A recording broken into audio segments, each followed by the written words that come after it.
ब्राह्मणों का आशीर्वाद आपको प्राप्त होगा, आप अमर हो जाएंगे। राजा प्रताप भानु अपने राजधानी आए और उस समय का वाट जोहने लगे। एक तनु ने अपना आदमी भेजा, वह आके सारा परिचय दिया। इस पर महाराज शुरू कर दिए। 10,000 ब्राह्मणों का नित्य प्रति भोज चलने लगा।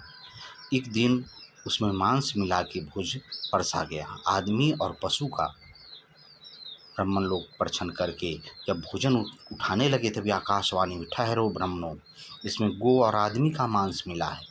यह सुनकर ब्राह्मण लोग क्रोध में आ गए, हाथ धो के खड़े हो गए और उन्होंने श्राप दिया कि राजन, आपने हम लोगों को भ्रष्ट करना चाहा, इसलिए हम आपको श्राप देते हैं, पूरे वंश सहित आप राक्षस हो जाए। आप रावण होंगे, आपके बलवान भाई वह कुंभकर्ण होगा और आपका मंत्री जो है चतुर, वह विभीषण होगा। तभी आकाशवाणी हुआ, हे ब्राह्मणों, आपने यह क्या किया? इन्हें पता भी नहीं है, ये तो एक तनु नाम के नकली साधु का कारनामा है। वह इनसे बदला लेने के लिए ऐसा किया था, इसलिए इनके उद्धार का कोई मार्ग बताइए।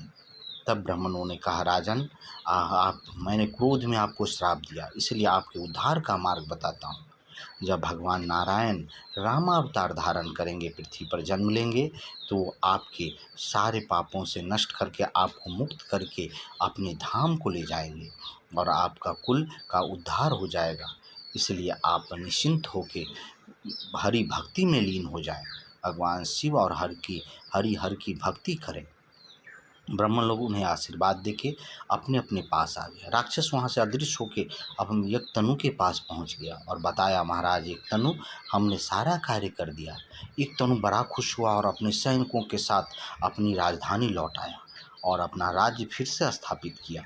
इधर महाराज प्रताप भानु, वीरभद्र आदि सब बड़े दुखी थे, उनके पूरे परिवार, अब तो हमें राक्षस हो जाना है। उस समय की वो प्रतीक्षा करने लगे। काल किसी को नहीं बकसता है, समय अनुसार समय बीता, काल ने उन सबों को ग्रास किया और वह सब फिर से जन्म लिए।